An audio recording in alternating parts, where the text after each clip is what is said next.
Hi, so I'm Sebastian Haymet, and I'm applying to the teaching position at Centre des Langues.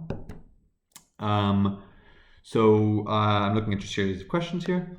So I am a 24-year-old French American. I was born here in France, and I lived 3 years in New York, 14 years here, 6 years in Montreal. I have both citizenships, and I grew up most of the time here in France, up until 2013 when I left for Montreal. So what are my passions and my extra professional activities? I love to hike, I love cinema and TV series, and I analyze both, and I'll get back to that with my teaching material. I also love literature and reading, but that doesn't include all literature. I also love reading graphic novels and comic strips, really the whole variety. I love acting and comedy. I also love creative writing and journalism. I do have a passion for music, but not as a musician or a singer. I just love music and discussing music.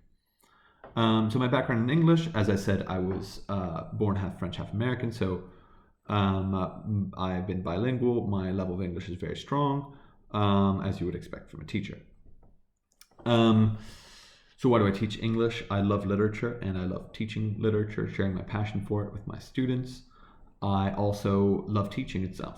I love building relationships with my students, one where we can have fun and trust each other, but also get work done. I love setting goals and achieving those goals with my students, seeing them grow as people, and develop the skills that they want to develop and that they'll need in the future. As for experience, I have somewhere near 2 years teaching experience.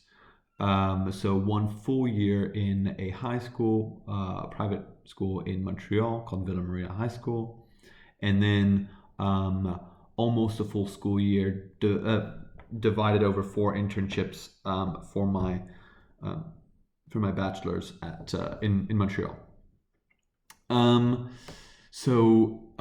My students, the students themselves. So I've taught students from the ages of 10 to 19, everything from students with learning disabilities to adults that were coming back to do their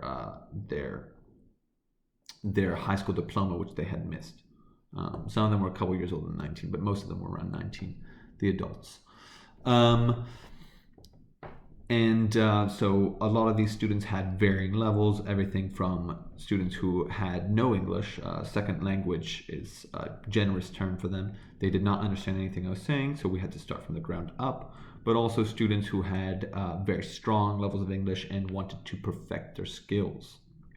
Bear in mind, most of these were high school students. As for schools that I've taught in, they were all in Montreal, in Quebec.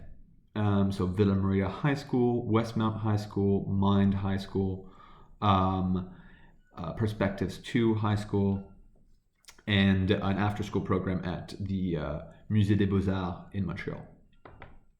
As for teaching modes, the majority of my skills, of my experience, is face-to-face, one-on-one, or group lessons. So I've had classes as small as 5 and some as large as 37. I've done one-on-one lessons, so for students that needed extra help, I would do tutoring or after school and at lunch programs where we would work one-on-one on specific skills that needed development. As for online face-to-face lessons, I did an interview and a trial lesson online. I wasn't interested in what that group was offering particularly, but I am open to the concept. I just haven't had much experience in it. As for online virtual classes, I have left material online for my students to do who are supervised by surveillants, but I'm very interested in the concept and looking more into it. As for teaching methods, my methods really rely on the universal design for learning, which breaks down into 2 parts. The first is adapting lessons to reach students with different learning styles, so auditive, visual, spatial, collaborative, really a variety of ways of learning. And so, for example, rather than simply lecturing and giving a dictée, I would give a presentation with video clips, audio clips for the visual and audio learners. I also give handouts and material online that they can access at all times, as well as for spatial and collaborative. I have in the past given lessons where I would give out different material to different students, and so they have to move around the classroom to find each other and to use the information that they had together to develop a final answer.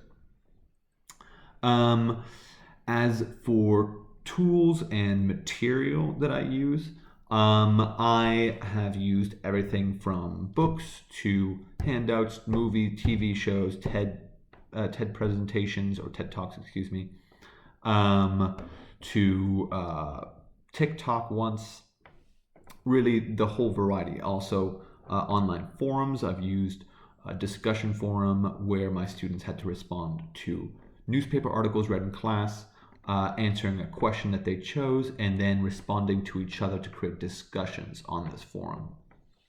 I've also used newspapers and subscription journals for my classes. As for skills, strengths and weaknesses, excuse me. So my skills are creative problem solving and flexibility. That's the top one. As a high school teacher, you have to be ready for every eventuality. And this doesn't mean having a material for when the sky falls down, but more so to have to be able to respond if something should go wrong. With high school students, everything that can go wrong often does go wrong. From students crying because they had a bad day, to the fire alarm going off, to the police paying a visit, and you have to be able to respond to these very quickly and create meaningful material to respond to these moments so that your students learn from them and how to react to them appropriately. That's for creative problem solving, and it's often working in the moment with the materials you have and the students knowing them as well. As for flexibility, being able to change your plan at a moment's notice, being able to adapt to students of varying levels, from high achievers to those who struggle, and being able to adapt the material to tailor it to better suit their needs and how to improve their skills. Another skill of mine is, and strangely to say, but it is having fun and in the classroom. So everything from playing parts in a play, where I will play the silly roles to try and get the better performances out of my students, to doing theater improvisation games at the end of class, to have a lot of fun, to really get the decodec that people look for in their use of English. That's a lot of fun, and it's really something that I pride myself on, because especially when it comes to making jokes, when you are evaluating how someone uses a language, if they're truly fluent, making a joke is truly that mark, in my opinion. If someone can do that, and I do it with my students quite often to try and ease the tension, but also to get them to take an interest in their learning. Everyone wants to be funny, everyone wants to make jokes, so we really work on that. It's not something we do as a lesson, though it could be interesting. It's more something to keep the brain stimulated as we move through our material. As for weaknesses, as a high school teacher, my main weakness has been discipline. I've had various cases where my students were out of order and had a hard time reining them in without being overly harsh. This is something I've struggled with and only started to come to terms with But as you said, this is an adult ed establishment and wouldn't be as much of a problem.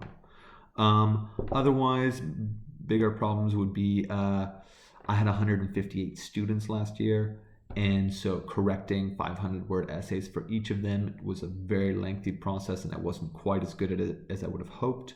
So really organizational in terms of correcting material has been a weakness of mine and something that I hope to improve on. Oh, also, I forgot to mention, you mentioned in your video about online material. What do I use?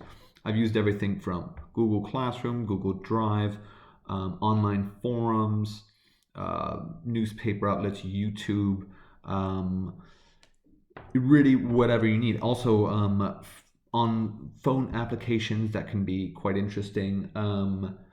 For example, there is a phone application that I used to use for giving pop quizzes in class, where students get a reward at the end for the high score, who got the best on these timed exercises. And all it requires is an intelligent phone,